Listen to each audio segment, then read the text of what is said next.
Hello friends, welcome to என் சமையலறை. இன்றைக்கி நம்ம பார்க்க போகிற ரெசிபி என்னென்னா பொரி உருண்டை.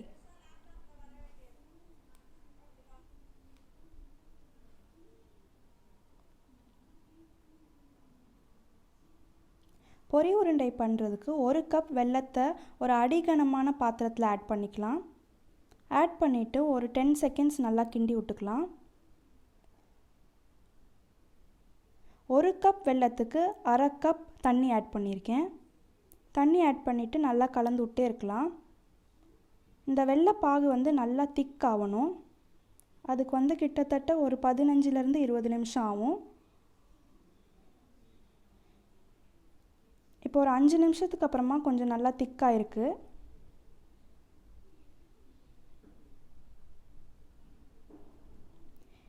இந்த ரெசிபி 4 கப் பொரிக்கு பண்ண போகிறேன். அதனால் 4 கப் பொரிக்கு 1 கப் வெல்லம் ஆட் பண்ணியிருக்கேன். இப்போ கரெக்டாக 15 நிமிஷம் ஆயிருக்கு. பாருங்கள், இப்போ நான் கரண்டியை வச்சு இப்படி இழுக்கும் போது அந்த கரண்டியோடு சேர்ந்து வரணும் பாகு. அந்த மாதிரி சமயத்தில் நம்ம 2 பிஞ்ச் ஏலக்காய் பொடி ஆட் பண்ணி நல்லா கலந்து விட்டுக்கலாம். இப்போ இதை செக் பண்ணுறதுக்கு இன்னொரு மெத்தட் கூட இருக்குது. கொஞ்சமாக எடுத்து ஒரு தண்ணி உள்ள பாத்திரத்தில் ஆட் பண்ணால் அது உருண்டையாக வரணும் அந்த பாகு. அப்படின்னா அது கரெக்டான பதத்தில் இருக்குன்னு அர்த்தம். இப்போ இதில் நம்ம பொரி ஆட் பண்ணிக்கலாம். இது 4 கப் பொரி ஆட் பண்ணிவிட்டு நல்லா கலந்து விட்டுறலாம்.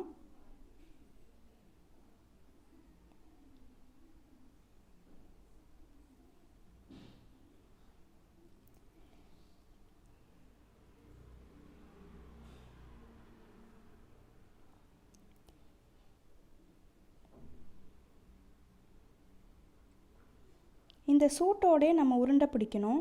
அந்த சூடு கையில் ஏறாமல் இருக்க லைட்டாக அரிசி மாவை கையில் அப்ளை பண்ணிக்கலாம். இப்போ கொஞ்சமாக எடுத்து நல்லா உருண்டை பிடிச்சிடலாம்.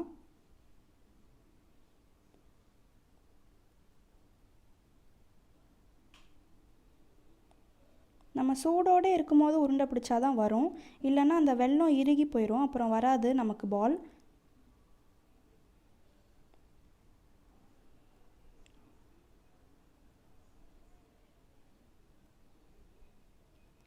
அவ்வளோதான், நம்ம பொரி உருண்டை சூப்பராக ரெடி ஆயிடுச்சு. இந்த ரெசிபியை நீங்களும் ட்ரை பண்ணுங்கள். இவ்வளோ நேரம் இந்த வீடியோ பார்த்ததுக்கு ரொம்ப நன்றி. ப்ளீஸ் லைக் பண்ணுங்கள், ஷேர் பண்ணுங்கள், சப்ஸ்கிரைப் பண்ணுங்கள். தேங்க்யூ.